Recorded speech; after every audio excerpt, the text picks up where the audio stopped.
परंतप अर्जुन, इस प्रकार परंपरा से प्राप्त इस योग को राजर्षियों ने जाना, किंतु उसके बाद वह योग बहुत काल से इस पृथ्वी लोक में लुप्त प्राय हो गया। तू मेरा भक्त और प्रिय सखा है, इसलिए वही यह पुरातन योग आज मैंने तुझको कहा है, क्योंकि यह बड़ा ही उत्तम रहस्य है, अर्थात गुप्त रखने योग्य विषय है। अर्जुन बोले, आपका जन्म तो अर्वाचीन अभी हाल का है, और सूर्य का जन्म बहुत पुराना है, अर्थात कल्प के आदि में हो चुका था। तब मैं इस बात को कैसे समझ किया? आप ही ने कल्प के आदि में सूर्य से यह योग कहा था।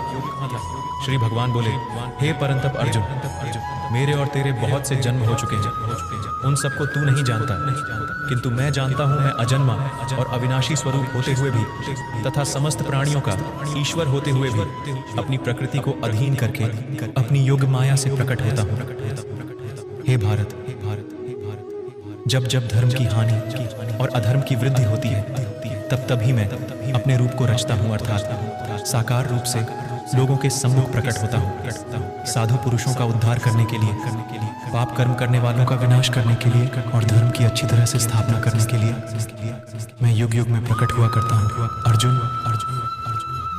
मेरे जन्म और कर्म दिव्य अर्थात निर्मल और अलौकिक हैं। इस प्रकार जो मनुष्य तत्व से सर्वशक्तिमान सच्चिदानंदन परमात्मा अज अविनाशी और सर्वभूतों के परम गति तथा परम आश्रय हैं, वे केवल धर्म को स्थापना करने और संसार का उद्धार करने के लिए ही अपनी योग माया से सगुण रूप होकर प्रकट होते हैं। इसलिए परमेश्वर के समान सुहृद, प्रेमी और पतित पावन दूसरा कोई नहीं है। ऐसा समझकर जो पुरुष परमेश्वर का अनन्य प्रेम से निरंतर चिंतन करता हुआ आसक्ति रहित संसार में बरतता है, वही उनको तत्व से जानता है, जान लेता है। वह शरीर को त्याग कर फिर जन्म को प्राप्त नहीं होता, किंतु मुझे ही प्राप्त होता है पहले भी, जिनके राग, भय और क्रोध सर्वथा नष्ट हो गए थे और जो मुझ में अनन्य प्रेम पूर्वक स्थित रहते थे। ऐसे मेरे आश्रित रहने वाले बहुत से भक्त उपर्युक्त ज्ञान रूप तप से पवित्र होकर मेरे स्वरूप को प्राप्त हो चुके हैं।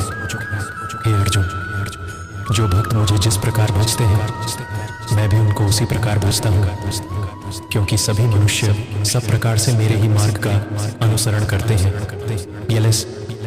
इस मनुष्य लोक में कर्मों के फल को चाहने वाले लोग देवताओं का पूजन किया करते हैं, क्योंकि उनको कर्मों से उत्पन्न होने वाली सिद्धि शीघ्र मिल जाती है।